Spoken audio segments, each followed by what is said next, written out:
Bismillahirrahmanirrahim. Assalamualaikum warahmatullahi wabarakatuh.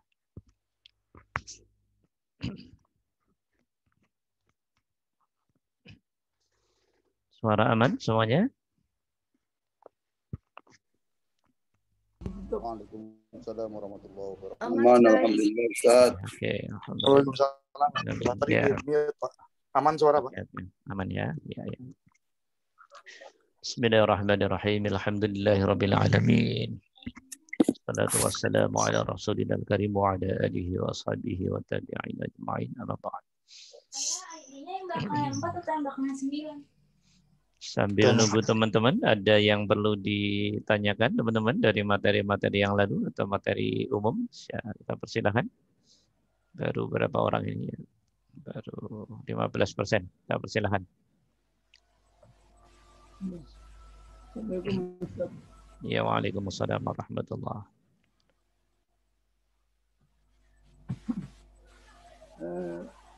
Ustaz, mau nanya Ustaz, dua pertanyaan Ustaz ya. Angkat silakan. Yang pertama, bagaimana agar proses dakwah kita berhasil dalam mengajak dan mengingatkan mad'u, ya, apa yang dihadapi? Apakah harus laku tauhid dulu, menurunkan ego, kehambaan, karena penentu keberhasilan adalah Allah. Yang kedua, bagaimana cara mendidik istri dan anak agar bisa menjalankan tauhid sehingga bisa masuk rasa dan sadar surgawi sebelum kita dipanggil Allah. Ya, oke. Pertanyaannya. Ada pertanyaan dari teman kita, bagaimana dalam berdakwah, ya,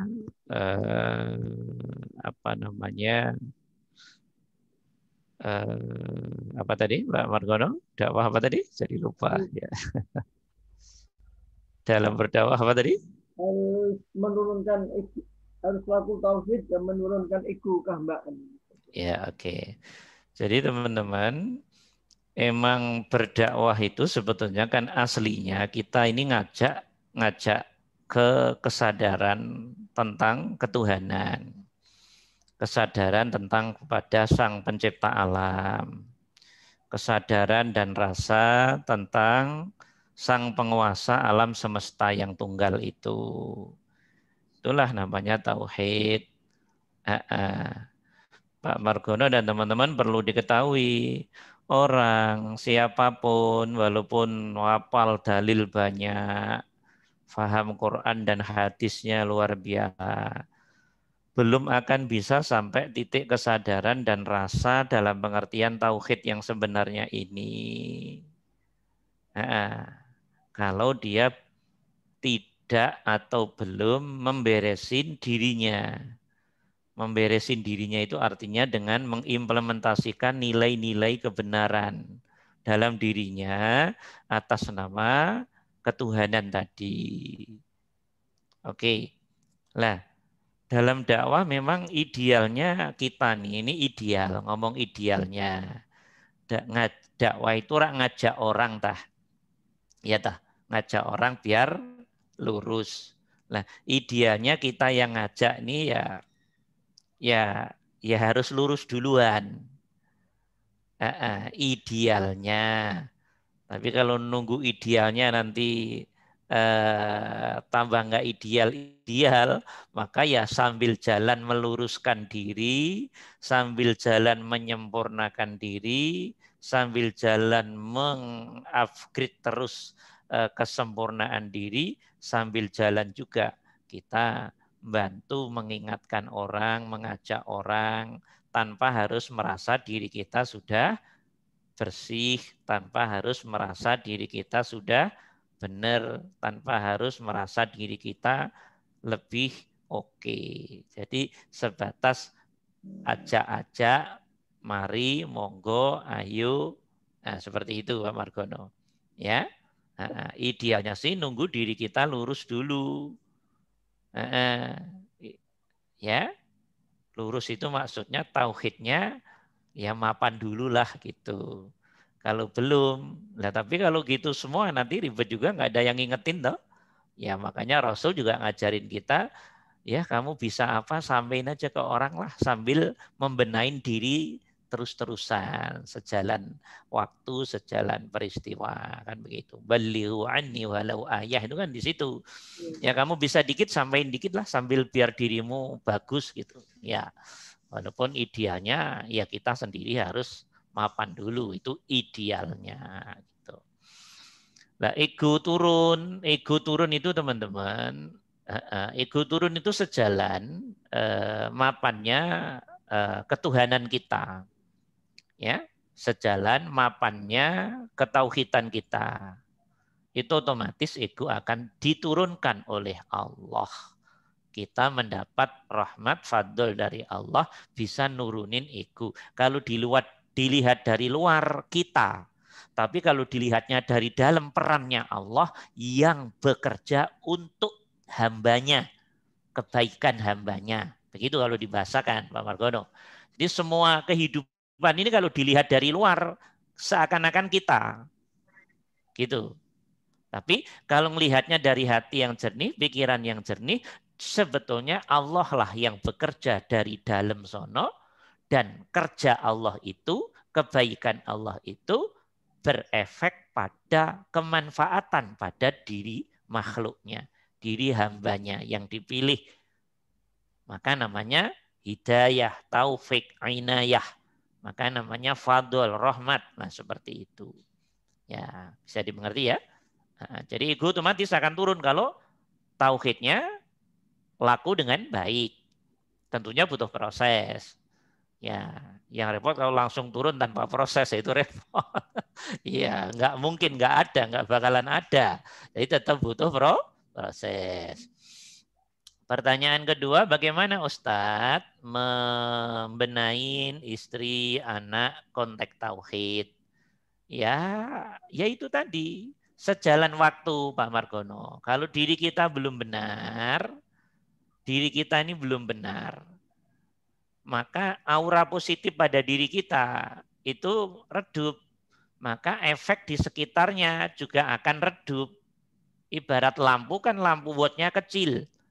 Kalau lampu itu wattnya kecil, penerangan pada sekitarnya ya tidak akan kuat. Gitu loh Pak Margono. Ini bahasa sederhananya. Tapi kalau kita sudah menjadi lampu yang terang, wattnya kenceng, sekitar kita biiznillah, birahmatillah, insya Allah ya akan ke bawah. Ya tentunya tetap dengan step by step. Ya nasihat, ya diingetin, ya diajak. Ya tentunya pasti ada tantangan. Tantangan itu penolakan dulu dan seterusnya, apa ini, konflik apa, interest dulu. Ya toh? Itu proses normal, yang begitu-begitu proses normal. Disitulah arti perjuangan.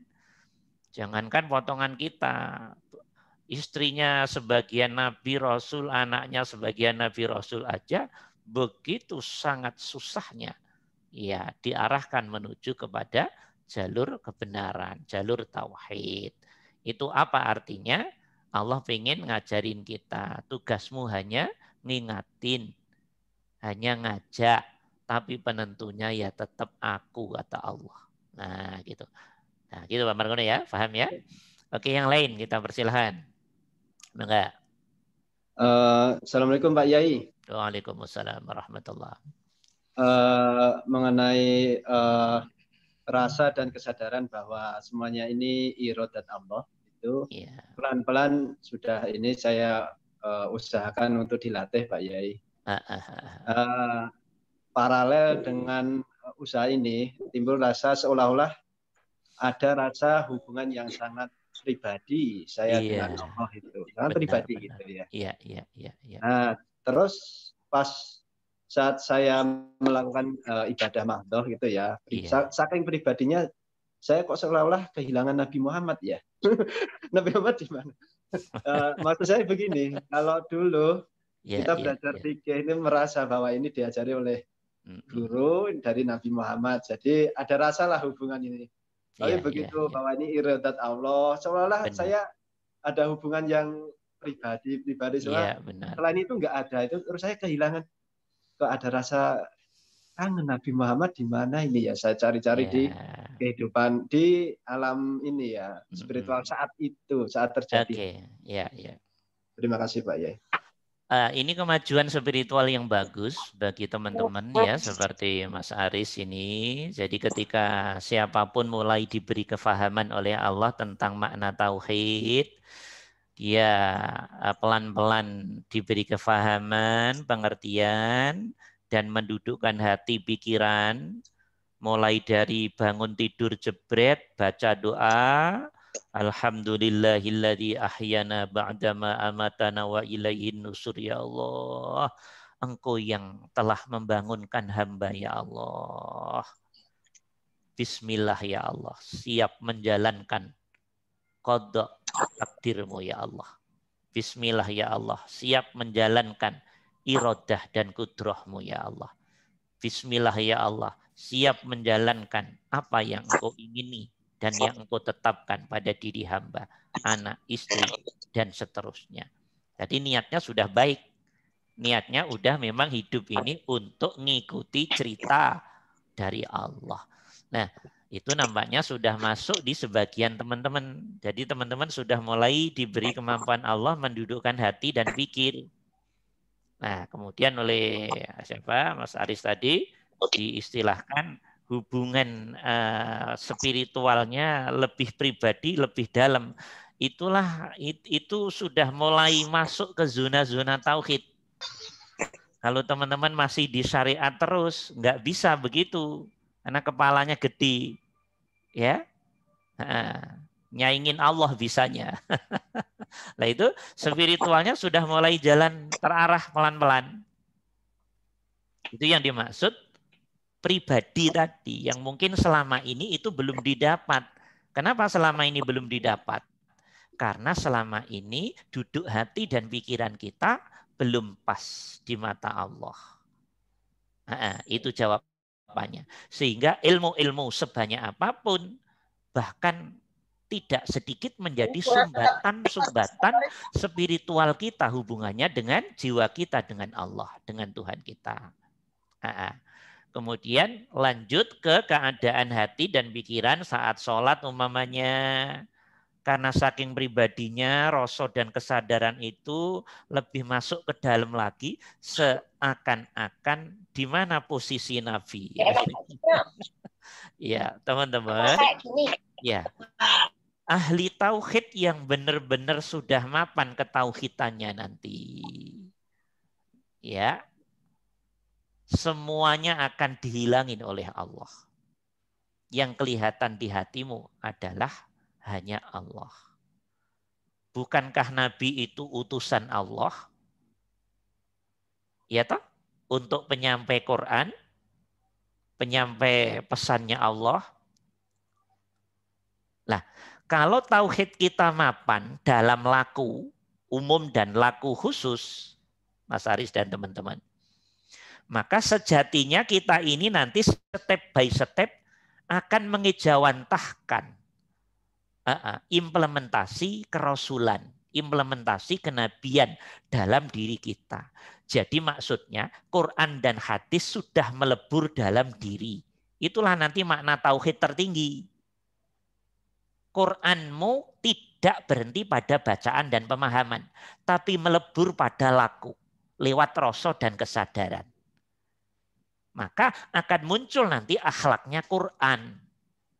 Pelaku tauhid yang sudah sempurna, jadi lakunya itu laku Quran. Maksudnya karena rasa dan kesadarannya sudah masuk ke zona tauhid yang mapan, maka hati pikirannya bersih, sehingga muncul keluar al-akhlakul karimah. Akhlakul karimah itu akhlak Qur'ani tah.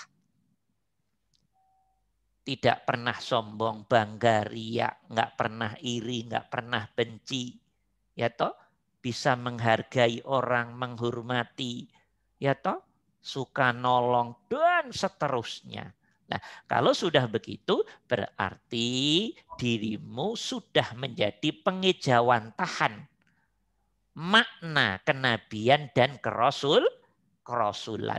Karena inti dan substansi kenabian dan kerasulan adalah bagaimana biar lahir kita kena efek batin kita. Efek dari jernihnya batin yang sudah ngadep pada Allah sehingga mendapat pancaran nurullah yang kuat. Dari pancaran nurullah yang kuat keluar ke dimensi zahir kesucian laku yang diridhoi oleh Allah. Yang intinya adalah Quran dan hadis itu sendiri. Kalau begitu berarti diri sudah menjadi pengejawantah dari kerasulan, kenabian. Secara real. Mengerti? Nah, seperti itu. Di mana Nabi Muhammad? Ya secara fisiknya Nabi Muhammad yang meninggal di Madinah itu makomnya. Itu fisiklik Nabi. Tapi yang terpenting dari kenabian, makna Quran dan hadis yang sudah kamu masukkan di hatimu dan pikiranmu, di jiwamu, dan keluar menjadi laku Qurani dan ya laku yang Islami. Jadi Allah Rasul sudah menyatu dalam apa? Dalam laku. Allah dan Rasul sudah menjadi pancaran cahaya nur yang keluar sudah menjadi al-akhlakul karimah. Budi luhur. Nah, gitulah. Budi mulia. Bahasa Arabnya al-akhlakul karimah. Di dalam al-akhlakul karimah ada namanya rahmatan lil alamin. Orang kalau sudah sampai ini, ya sudah. Allah Rasul menyatu dalam substansi. Substansi diri. Berarti sudah jadi. Agama sudah berbuah. Begitu loh, Mas Aris. Walaupun secara syariat, Nabi yang lahir di Mekah itu, anaknya Pak Abdullah itu, ibunya Fatimah. Nah, tapi substansi dari Nabi itu apa?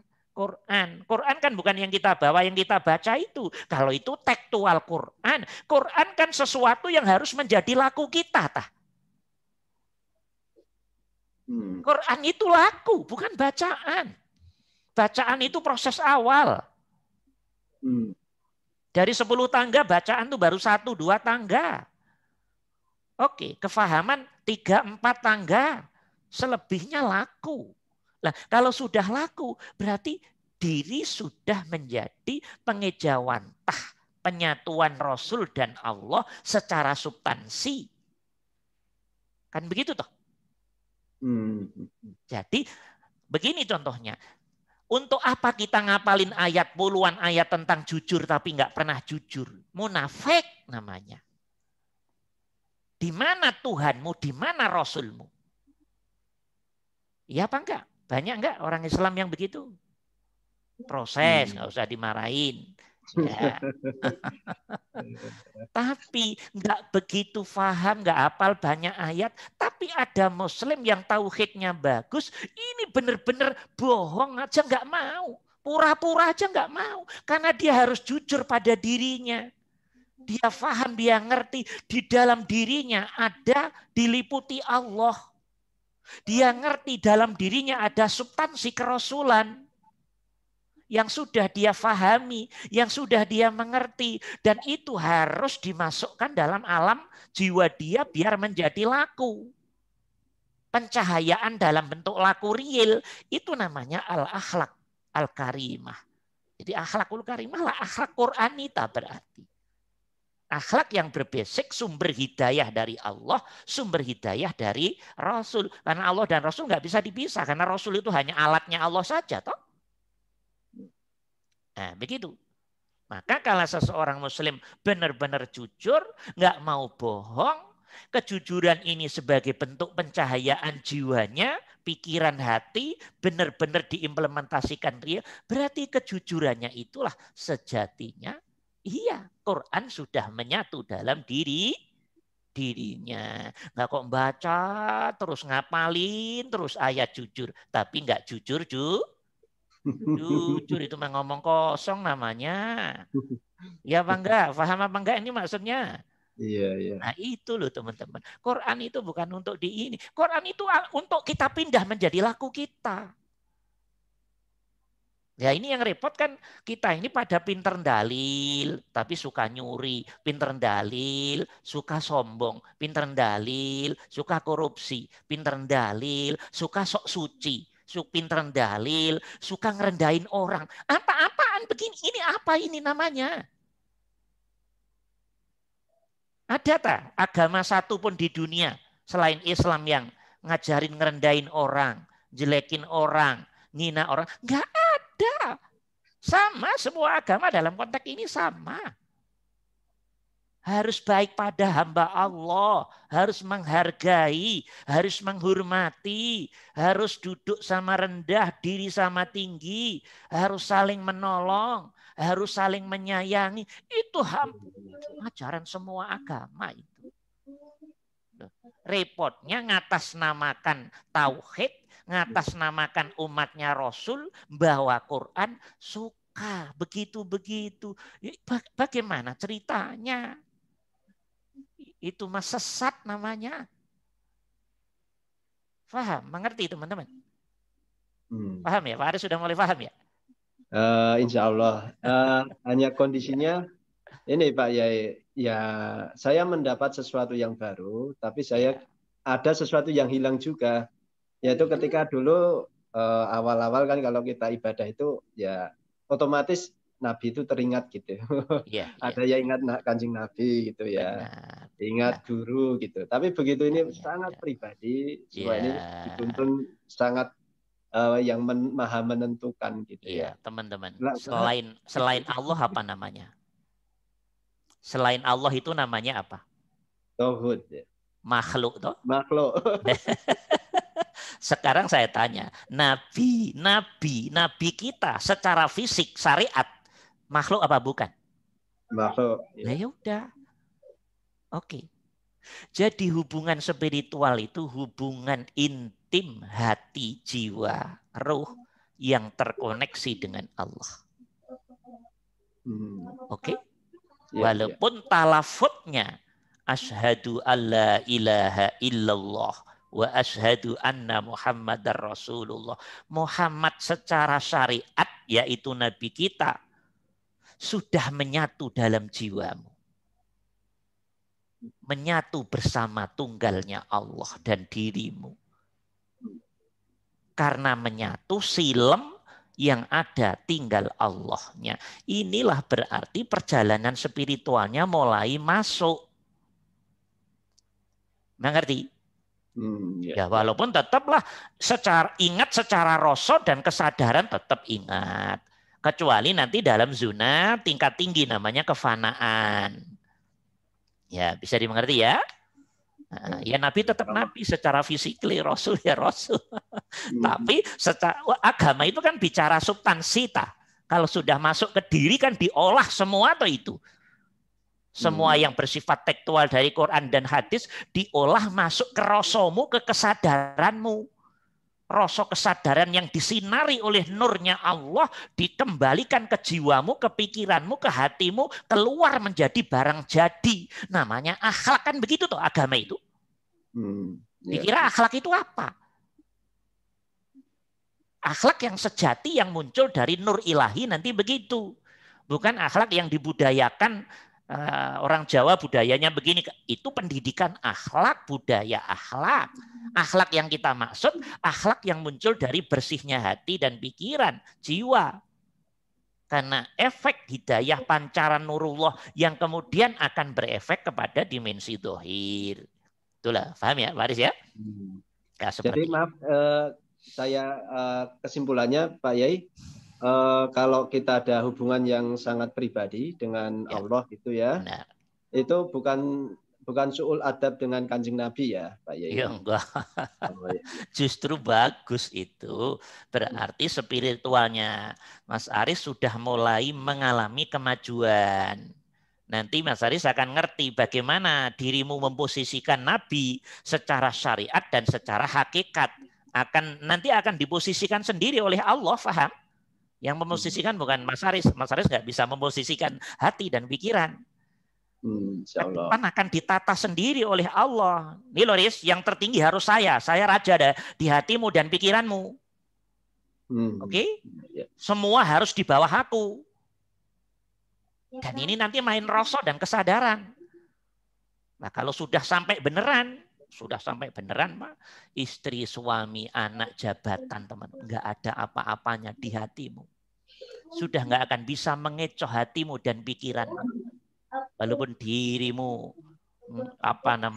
ngitung dolar tumpuk-tumpukan, tidak akan bisa mengalahkan tingginya Allah, akbarnya Allah di hatimu dan pikiranmu. Kalau hati belum jadi, boro-boro ngitung dolar tumpukan, melihat uang 100.000 aja Allahnya hilang, ya toh? Iya kan begitu. Lihat makanan buka puasa itu loh, udah nggak punya Allah, ya apa enggak? itu tauhid yang dalam masih berantakan itu. Ya ini semuanya butuh proses kita masih panjang. Gitu. Paham ya? Insya Allah. Ada lagi. Kita persilahkan. Ya, yang lain mungkin. Yang lain ada pertanyaan? Ada perkembangan pemahaman apa? Spiritual apa? Assalamualaikum Ustaz. Waalaikumsalam. Enggak, Fadali, silakan. Mohon maaf, saya ini kan baru nih join ya, baru gabung tentang tasawuf gitu. Dan saya sendiri memang masih awam dengan istilah itu gitu kan. Sebenarnya apa sih Ustadz yang dikatakan tasawuf ya, itu satu. Kemudian dua, kita juga sering mendengar istilah yang namanya zuhud. Nah, zuhud itu kan kita masih rancu gitu ya, pemahamannya seperti apa, contoh realnya gitu kan. Begitu aja Ustadz. Syukron. Ini pertanyaan sudah ini ya, sebetulnya cuman saran saya Bu Ica Hayati, tolong mendengarkan ini ya, rekaman-rekaman yang lalu, ke-1, ke-2, ke-3, biar ilmunya runtut ya. Didengarkan, niat karena Allah, mencari agar dapat bimbingan dari Allah, karena menyangkut runtutan ilmu ya. Rekaman 1, 2, 3, ini sudah keberapa kali nih kita? 12 atau 13? Nah, udah itu banyak ya. Saya baru dapat didengarkan, nggak apa-apa. Allah baru menghendaki kali ini. Tapi saran saya didengarkan dari rekaman 1, 2, 3, biar hati pikirannya tertata baik dulu. Oke. Saya nggak bisa jawab panjang lebar karena sedikit banyak sudah di awal. Saya ulangi kilas saja. Apa itu tasawuf? Tasawuf itu gini. Tasawuf itu bagaimana biar hatimu selalu laku tauhid 24 jam. Oke? Sudah paham tadi Bu Ica apa tasawuf? Sudah paham? Bagaimana hati kita biar selalu zikir pada Allah, lurus pada Allah, ngadep pada Allah, sholat pada Allah. Oke? 24 jam. Lewat semua aktivitas kita. Maka sholatnya ahlil ma'rifah 24 jam. Iya. Mengerti? Masaknya jadi sholat, ngopenin anaknya jadi sholat. Oke, makan minumnya jadi sholat, dan seterusnya. Kerjanya jadi sholat. Oke? Nah, itu tentang tasawuf. Kemudian apa lagi tadi? Yang kedua apa tadi? Ustadz, boleh nggak saya misalkan memahami tasawuf itu semua tuh diatasnamakan ibadah ya? Segala ya otomatis. Betul, otomatis. Kalau hatimu sudah ngadep ke Allah, apapun yang kamu lakukan ibadah. Tapi kalau hatimu, jiwamu nggak ngadep ke Allah, walaupun itu sholat bukan ibadah di mata Allah. Karena hati keluar dari Allah. Jadi ukuran ibadah, sesuatu amaliyah disebut ibadah, itu fakta lurusnya hatimu ke Allah atau tidak lurus. Oke? Bu Ica nyapu rumah. Hatinya lurus ke Allah, hudur ke Allah. Berarti kalau hudur itu harus ikhlas. Kalau ikhlas itu nggak boleh ngeluh, nggak boleh gondok, nggak boleh ngomel dalam hati. Karena hatimu bermesraan dengan Allah. atas nama Allah itu bermesraan dengan Allah. Menyadari itu hakikinya perbuatan Allah, kebaikan Allah pada dirimu. Itu makna zikir, makna sholat, makna ngadep. Oke? Bisa difaham? Ya, ntar. Nah, udah ketinggalan jauh pelajarannya, makanya agak ribet. Ya. Neranginya panjang nanti. Ya, itu aja. Mudah-mudahan paham. Yang kedua apa tadi? Zuhud. Zuhud mau udah kelas berat, itu pelajaran kelas berat zuhud. Belum kita pelajari. Zuhud itu saya ajarin sedikit aja. Zuhud itu teman-teman, walaupun kita bekerja, walaupun kita ngurusin berapa puluh perusahaan, walaupun kita aktivitasnya apapun, tapi Allah tetap nomor satu di hatimu. Itulah zuhud. Mengerti? Ya. Ngerti zuhud? Kalau teman-teman selama ini kan enggak tahu. Ngurusin duit, penguasa hatimu duit. Itu bukan zuhud. Itu kafir. Itu lalai. Itu zalim. Itu setan. Itu kegelapan. Oke, itu buta mata hati. Kata Allah, itu kayak hewan, ulaika kal an'am. Baru megang duit saja, Allah sudah hilang dari hati dan pikiranmu. Nah, belum megang anak nih, belum megang suami, istri, belum megang jabatan, belum megang bisnis. Di mana Tuhanmu? Nah, orang yang zuhud, Allah sudah selalu menjadi yang terdepan. Sudah nggak bisa dikecoh oleh perbuatan aktivitas duniawi. Atau kalau dibalik, aktivitas duniawi normal tapi dalamnya tetap Allah yang menjadi raja di raja. Itulah zuhud hakikatnya. Ya, dah paham ya? Oke. Sekarang kita lanjutin ya, materinya Mas Ulum ya. Tapi waktunya bentar ini ya. Sekali lagi kalau ada teman-teman yang lain yang baru masuk, karena sudah beberapa kali pertemuan, yang ketinggalan biar tidak kefahamannya biar bagus ya, karena menyangkut banyak hal kefahaman pengertian itu, tolong mendengarkan rekaman di YouTube-nya dari pertemuan 1, 2, 3, 4 dicermati dengan baik, dihayati dengan baik. Ya, biar menjadi jalan hidayahnya Allah, taufiknya Allah, inayahnya Allah. Nah, dah. Oke, kita akan belajar ini teman-teman di sore ini. Ada pertanyaan begini, ini terakhir tentang syahadat sebelum masuk syahadat Rasul. Ustadz, apakah yang sudah ikrar syahadat, ya, yang menjadi muqaddimah rukun Islam itu, apakah yang sudah ikrar syahadat dan bahkan tiap hari syahadat terus di saat sholat atau bahkan di luar sholat, apakah yang sudah ikrar syahadat dan mengetahui Allah, memahami Allah dari info Al-Quran dan hadis, itu sudah dipandang kenal Allah? Nah, ini pertanyaan penting bagi kita ini. Ustadz, ya, apakah orang yang sudah bersyahadat, ikrar syahadat, ikrar kalimatut tauhid, ya toh, baik yang menjadi muqaddimah rukun Islam itu, atau bahkan syahadat tiap sholat, bahkan ditambah di luar sholat, ditambah kalimatut tauhid dalam zikir-zikirnya, dan informasi-informasi dari Quran dan hadis tentang Allah, apakah itu kita sudah dihitung, dipandang kenal Allah? Nah, gimana menurut teman-teman? Ya, menurut teman-teman gimana? Kenal belum nih? Ya, kenal belum? Teman-teman begini, orang kampung, ya, orang kampung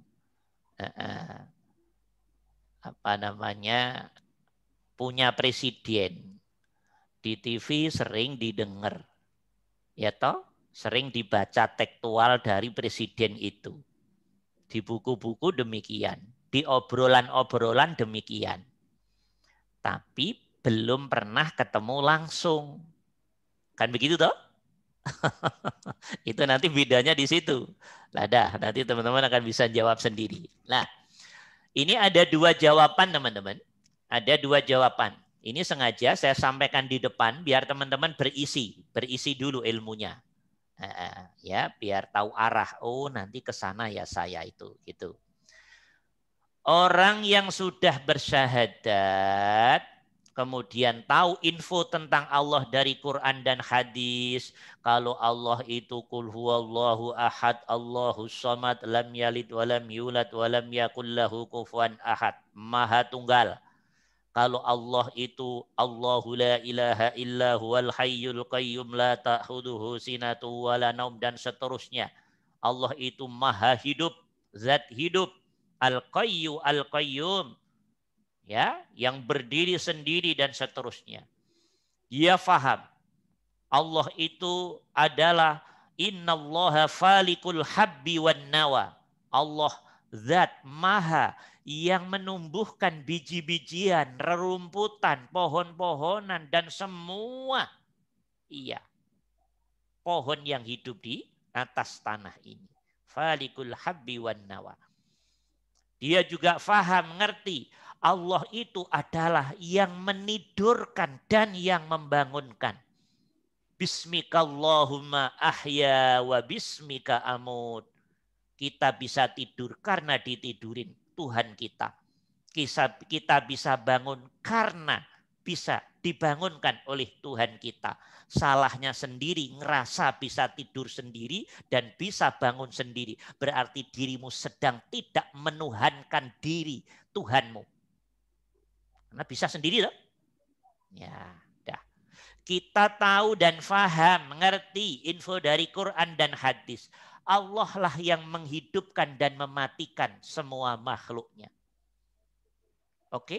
Wa yuhyi wa yumitu, bla bla bla bla bla bla, dalam Al-Qur'an. Kita faham, kita ngerti, dan kita percaya. Oke. Kita faham, kita ngerti dari Al-Qur'an bahwa Allah yarzuqu liman yasha'u wa yaqdir. Allah yang memberi rizki pada setiap hambanya. Allah yang membuat lancar rezeki. Allah juga yang bikin seret rezeki pada di antara kita. Semua itu permainan Allah untuk nguji diri kita. Makanya kalau lagi seret, ya harus lihat Allah. Kalau lagi lancar, harus lihat Allah. Jangan lancar lupa, seret lupa. Itu udah Fir'aun kuadrat itu. Ya. Allah juga, kita juga ngerti bahwa Allah adalah Tuhan yang memberi hidayah. Dan bila diperlukan, Allah tidak memberi hidayah kepada siapa yang Dia tidak kehendaki. Dan itu rahasia Allah. Demikianlah fakta kehidupan antara Nabi Ibrahim dan bapaknya. Antara Nabi Nuh dengan istrinya dan anaknya. Antara Nabi kita Muhammad SAW dengan beberapa keluarga dekatnya dan seterusnya. Fakta kehidupan adalah ayatnya Allah yang tercipta sama dengan Al-Qur'an. Ya. Kita faham, kita ngerti bahwa Allah lah yang membuat alam semesta ini. Dia yang merajai alam semesta ini. Oke. Wa mulkus samawati wal ard. Dan seterusnya pertanyaannya. Dan seterusnya lanjutin sendiri. Pertanyaannya. Kalau sudah syahadat dan sudah ngerti informasi ini semua dari Quran hadis, paham. Sudah tak saya ini kenal Allah Ustaz? Sudah tak saya ini ma'rifat Ustaz? Sudah tak saya ini ihsan Ustaz? Sudahkah saya ini suhud, Ustadz? Sudahkah saya ini wusul, Ustadz? Nah, nanti teman-teman yang berpendapat sendiri ya. Pendapat pertama, ulama ahli syariat, berarti ulama ahli fikih. Ulama ahli fikih. Cukup itu sudah makrifat. Ya. Dan dianggap makrifat. Sudah cukup dan dianggap makrifat. Kenapa dianggap? Nah, ini yang anggap pasti di luar ahli syariat. Nah, karena dia kenalnya Allah, baru sifatnya pengetahuan. Baru di mulut dan di kepala. Itu namanya ilmu. Itu namanya ma'rifatul ilmi. Pengetahuan. Itu namanya pemahaman dan pengertian dari teks. Ibarat 10 tangga baru dapat 3 atau 4 tangga. Masih ada 6 atau 7 tangga dong. Tapi inilah fakta di masyarakat Islam kita. Banyak yang masuk zona ini dan menurut ulama ahli syariat sudah cukup. Ya, alhamdulillah kalau ini sudah dianggap cukup, aman. Nah, terus teman-teman nanya ke saya, menurut Ustadz, inda ra'yik Ustadz, menurut saya belum cukup. Ini baru 40% perjalanan teman-teman dalam spiritual. Jangan gampang puas-puas dong. Belajarnya ditambah yang lebih dalam, lakunya yang lebih mapan. Baru nanti berpendapat. Berpendapatnya nanti. Jangan apa namanya, gampang terburu-buru berpendapat dulu. Jangan. Nah, silakan berpendapat. Tapi ntar dulu, nanti dulu. Syariatnya diberesin dulu, masuk ke zona yang lebih dalam. Saat itu nanti ngomong. Baru. Nah, gitu loh. Ya. Dah, ini pendapat pertama. Teman-teman udah tahu ini secara umum apa yang saya maksud udah tahu. Pendapat kedua, ini pendapatnya arifin, para ulama ahli ma'rifat. Arifin itu pasti orang yang menguasai syariat, itu pasti. Enggak ada arifin yang bodoh dari syariat itu enggak ada. Ya enggak ada. Arifin itu udah ngaduk-ngaduk syariat udah jadi makanan harian. Dia belajar lebih dalam lagi, lebih tulus lagi, lebih lillah lagi dengan dosis zikir yang sangat tinggi. Nah, ternyata di sana ada hasil yang berbeda. Nah, ini teman-teman harus cermati, ini harus cermati. Soal nanti setuju dengan pendapat mana, wong namanya pendapat aja kok. Tapi jangan tergesa-gesa berpendapat sebelum dirimu menjadi pelaku dan mendapatkan buah. Nanti jadi pendapat yang mentah. Pendapat kayak penonton yang nggak ngerti urusan apa-apa. Kayak penonton bola itu loh. Yang goblokin pemain bola itu loh. Ya toh? Penonton bola kan rata-rata goblokin pemainnya toh. Ronaldo, Messi aja. Goblok itu aja nggak gol. Enak aja ngomong. Itu baru pemain, baru penonton. Jangan berpendapat dulu. Apalagi dalam spiritual jadi penonton sudah banyak ngomong. Nggak boleh. Nah, ini bahasa canda. Dalam konteks bola kan seperti itu. Penontonnya banyak yang begitu tuh ya. Ya, dah. Teman-teman, kalau indal arifin menurut para ahli ma'rifat belum cukup, teman. Mengenal Allah baru dari lafaz syahadat yang diikrarkan. Oke. Kalimat tauhid doang yang ikrarkan. Kemudian faham ayat-ayat, hadis-hadis, cus, hafal dan faham. Indal arifin itu baru 1-2 tangga tanah. Nak. Itu mah baru baju. Apa yang kamu ketahui baru baju. Baru kulit. Belum sampai ke isi yang sangat dalam sana.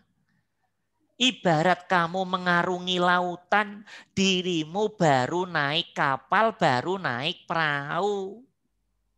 Sementara kamu nyari mutiara, mutiaranya ada di dasar laut. Dan kamu masih enak nongkrong di atas kapal dan di atas perahu. Bagaimana dirimu mendapat mutiara yang di dasar laut kalau dirimu nggak silem loncat dari kapal, loncat dari perahu dan silem ke dalaman laut sana sehingga mendapat mutiara itu. Mutiara yang saya maksud itulah Allah Subhanahu wa taala. Indal arifin belum cukup. Dirimu masih nongkrong di kapal kok.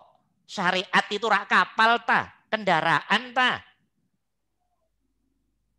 Dirimu masih enak nongkrong di perahu kok. Dan itu pun sudah ngerasa cukup, sudah ngerasa benar, excellent, ngerasa paling ahli sunnah, ngerasa paling suci, paling benar, paling ahli surga. Bagaimana bisa begitu? Padahal belum mendapat mutiaranya. Mutiara yang kamu dapat baru pemahaman logika yang kamu percayai. Kamu belum masuk ke keyakinan, belum masuk ke muqinun. Di atas percaya ada namanya muqinun kata Al-Quran. Nah, ini belajarnya harus lebih dalam lagi. Lah, maka indal arifin belum cukup. Itu belum cukup. Belum cukup. Bagi yang menganggap cukup di situ, ya monggo terserah. Ini kan urusan pribadi-pribadi tah. Tapi indal arifin, pendapatnya para ahli ma'rifat belum cukup. Kenapa? Jawabannya gampang. Ini orang masih nongkrong di kapal, di perahu. Belum silem di kedalaman lautan untuk mendapatkan mutiara. Dia belum 24 jam laku tauhid masuk saya. Dia belum 24 jam mengimplementasikan la ilaha illallah. Dia belum 24 jam mengimplementasikan asyhadu alla ilaha illallah. Berarti belum terjun ke laut yang dalam. Laut yang dalam yang saya maksud, dia belum mengamalkan tauhid dalam 24 jamnya. Ayo. Sementara untuk dapat mutiara, ya harus dong. Harus dong. 24 jam implementasi, laku tauhid. Yang substansi tauhid, intisari dari Al-Quran dan hadis. Nah, dia belum di situ. Sudah ngerasa cukup. Oh udah, ini ketemu Allah dengan sholat ini, sholat sudah cukup. Setelah itu Allah dikemanakan? Setelah itu Allah kita dikemanakan? Ditinggal. Ditanggalkan. Ayo. Ini yang dimaksud oleh para arifin belum cukup. La ilaha illallah harus kamu buktikan dalam hidup realmu 24 jam. Ini makna dirimu sudah turun ke laut untuk mendapatkan mutiara. Untuk dapat mutiara perlu 24 jam menjadi pelaku tauhid. Itu satu. Dalam semua keadaan, situasi, kondisi, apapun. Tidak boleh ditawar. Satu. Turun ke laut yang dalam. Bentuknya mengamalkan tauhid 24 jam. Itu makna turun ke laut yang dalam. Lautmu, kehidupanmu 24 jam itu sendiri tah. Dengan aneka peristiwa, aneka gelombang kehidupan, aneka warna, tantangan kehidupan. Enak enggak enak, itu gelombang kehidupan yang sangat dasar. Kamu harus masuk ke sana dengan pegangan tauhid itu sendiri. Baru nanti akan ketemu siapa yang buat gelombang ini. Gelombang enak enggak enak, gelombang naik turun. Gelombang yang kita ingin A datangnya Z. Kita pengen Z datangnya A. Siapa ini yang buat ini? Harus dibuktikan teman-teman. laku tauhid 24 jam, artinya kita silam di laut yang dalam untuk menggapai mutiara. Oke? Ini pun nggak cukup teman-teman, nggak cukup. Harus dibantu dengan zikir khususnya. Nah ini nanti yang akan diajarkan teman-teman nanti di sini. Ya, sekarang belum. Dibantu zikir khususnya. Malam tahajud bangun lillah. Total ikhlas karena Allah. Habis itu nanti zikir. Zikir khusus namanya. Nah, jadi ya ada amaliyah umumnya, implementasi tauhid, tahajud plus zikir. Jadi tahajud itu udah makanan harian bagi para pelaku tauhid. Ngomong tauhid, tahajud males-malesan. Itu mah belum tauhid namanya. Masih latihan tauhid. Nyari duit aja nggak malas. Ya apa enggak nih? Nyari duit nggak malas. Ya toh. Ya. Nyari Allah malas-malesan. Bagaimana? Kayak gitu tauhid. Belum, itu namanya proses menuju tauhid. Itulah di bahasa candanya begitu.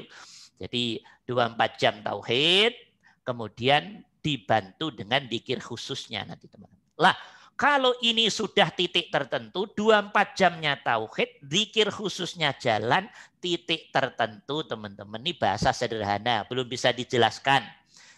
Bahasa titik tertentu, pelaku tauhid sejati ini yang 24 jam mengamalkan la ilaha illallah ini, asyhadu alla ilaha illallah ini, kemudian tahajudnya terus istiqomah, zikir habis tahajudnya nanti dijalankan, titik tertentu teman-teman.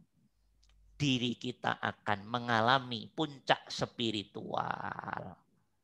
Tapi belum bisa diceritakan detik ini. Teman-teman belum akan paham. Belum akan paham. Yang puncak spiritual inilah hatimu, ya pikiranmu, berarti jiwamu akan dipenuhi keyakinan oleh Allah. Oke? Dipenuhi keyakinan. Kalau dipenuhi keyakinan itu di atas percaya. Ya, dengan peristiwa itu. Penuh yakin tentang Allah. Apa artinya? Dirimu dengan laku tauhid 24 jam tadi dan zikir khususnya tadi sudah diperkenankan oleh Allah dengan rahmat fadlnya, izinnya, ya sudah mendapat mutiara yang kamu silam di kedalaman lautan tadi. Mendapat mutiara ini yang saya maksud, Allah memberi keyakinan pada dirimu, ya saya ini loh Allah. Inilah nanti namanya ma'rifat. Setiap umat Islam mestinya sampai sini, idealnya sampai sini. Jangan hanya cukup ngerasa puas, yang penting sudah sholat 5 waktu. Setelah itu Allah ditinggalkan. Nanti ingat Allah lagi kalau azan mau sholat. Setelah itu Allah ditinggal lagi. Bukan itu yang diinginin Allah. Yang diinginin Allah dirimu sholat terus 24 jam. Sholat 5 waktu, yes. Karena itu bentuknya mahdhah. Tapi di luar sholat 5 waktu, lakumu harus laku mencerminkan tauhid. Itulah makna tauhid. Jadi tauhid itu nafas kehidupan. Nggak bisa dilepas dari diri. Nggak bisa dilepas dari diri kita. Itulah tauhid sejati. Nah, kalau nanti kita sudah sampai ini, teman-teman, sudah ibarat bahasa canda, agama sudah lulus. Berarti pengenalan diri kepada Allah, yang benar Allah mengenalkan dirinya kepada hamba yang dipilihnya, sudah pada titik. Kalau sekolah ini sudah lulus, tinggal mematangkan terus sampai nanti dirinya menjadi pribadi yang Qur'ani. Maksudnya kita ini loh ngomongnya, lakunya sudah mencerminkan Al-Quran. Quran sudah bukan sekedar bacaan, tapi sudah ya termanifest dalam setiap nafas kita, setiap laku kita. Nah, ini bisa terjadi karena si orang Islamnya ini tadi sudah mendapat mutiara. Mutiara yang saya maksud Allahu subhanahu wa ta'ala yang bukan hanya dipahami, dimengerti dengan teks Quran dan hadis, tapi laku tauhid 24 jam, 1, 2, tahajudnya istiqomah dan zikir tertentunya nanti diamalkan, titik tertentu. Nah, itulah yang saya maksud. Mendapatkan mutiara. Orang yang sudah diperkenankan Allah sampai sini, inilah yang dimaksud. Yang saya minggu lalu saya sampaikan, orang yang sudah dimasukkan ke zona Rabbana atina fid dunya hasanah, hasanah di dunianya. Dan insya Allah bifadillah birahmatillah biiznillah, ini juga lah nanti yang akan selamat di akhirat. Wa fil akhirati hasanah, mendapat surganya Allah, dan tentunya waqina azabannar, dan dijauhkan dari siksa nerakanya Allah. Itu enggak main-main, teman-teman. Kita harus komit benar menjalankan item pendapat kedua ini. Ya, paham ya insya Allah ya. Nah, dah, coba lihat ayatnya, naikin Mas Urum. Saya enggak akan bahas panjang-panjang nih karena puasa ya. Ya, naikin Mas Urum. Mohon dinaikin. Tagnya dinaikin Mas Urum. Ada admin. Ada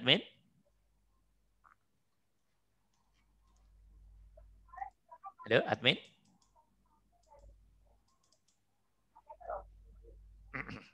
Adminnya kayaknya ngantuk ini ya. Adminnya ngantuk ini. Ya, oke, dah tanpa admin. Teman-teman kan sering mendengar ayat gini toh ya. Wa idza sa'alaka ibadi anni fa inni qarib. Hafal ayat itu? Kata Allah pada Rasul, "Hei Muhammad, kalau ada orang nanya tentang diriku," kata Allah, "wa idza sa'alaka," ketika ada yang bertanya tentang padamu Muhammad, ya, ibadi, hambaku, maksudnya kita semua ini, tanya tentang apa? Tentang perihal Allah, anni, tentang aku, kata Allah, tolong dijawab. Fa inni qarib, sungguh aku Allah qaribun, dekat. Quran ini. Ini Quran. Masih mau ngarang-ngarang kalau Allah jauh. Wa idza sa'alaka ibadi anni fa inni qarib, kata Allah. Sungguh saya mah dekat dengan dirimu. Yang ngerasa Allah jauh berarti nggak beres, nggak paham, nggak ngerti. Oke, ya. Wa idza sa'alaka ibadi anni fa inni qarib, kata Allah. Saya sungguh sangat dekat sekali, kata Allah, dengan dirimu.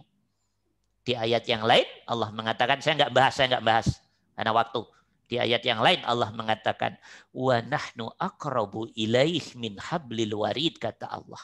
Kami Allah lebih dekat daripadanya, ya, daripada kita semua ini, lebih dekat daripada urat nadimu sendiri, urat lehermu sendiri. Apa artinya? Allah adalah meliputi diri kita. Kayak apa? Nggak bisa dibahas. Kayak apa? Nggak bisa dibayangkan. Kayak apa? Nggak bisa dikhayalkan. Kayak apa? Nggak bisa direka-reka. Kayak apa? Nggak kayak apa-apa. Tapi kita harus yakin Allah dekat sekali dengan diri kita. Bahkan lebih dekat daripada diri kita sendiri. Fa inni qarib. Wa nahnu aqrab ilaihi min hablil warid. Ini yang saya maksud teman-teman. Dan ini yang dimaksud para arifin. Mutiara ini ya ini. Orang yang sudah dapat mutiara nanti baru paham makna fa inni qorib.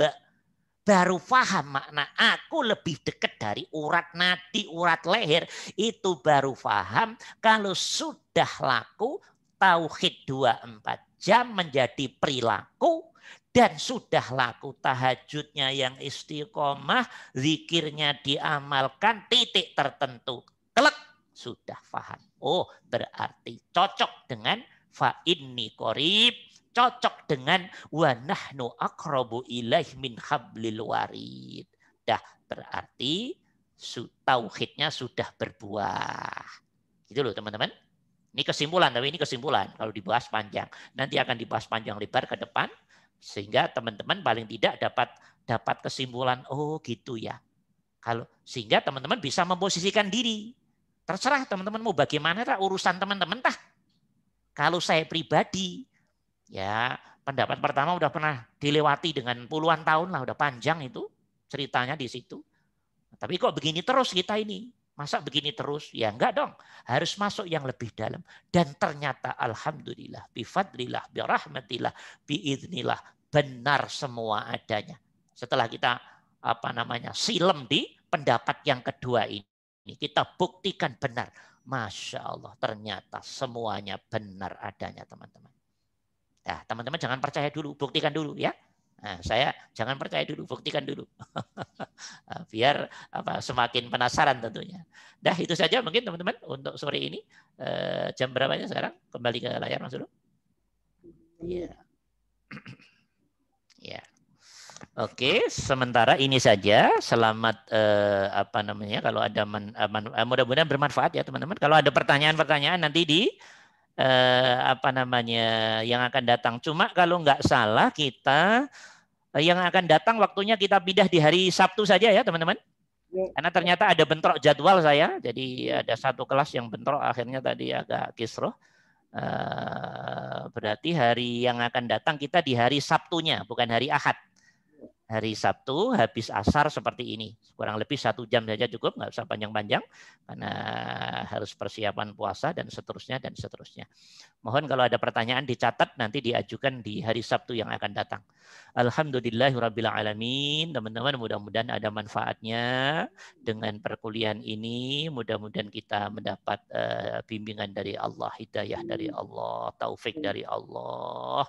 Sehingga semua laku kehidupan kita masuk ke zona tauhid, masuk ke zona spiritual, masuk ke zona metafisik Sang Maha Tunggal, yaitu Allah Subhanahu wa taala, sehingga kita selalu bisa ketemu Allah, ngadep Allah dengan semua perbuatan kita. Allahumma amin. Cukup sekian ya. Assalamualaikum warahmatullahi wabarakatuh.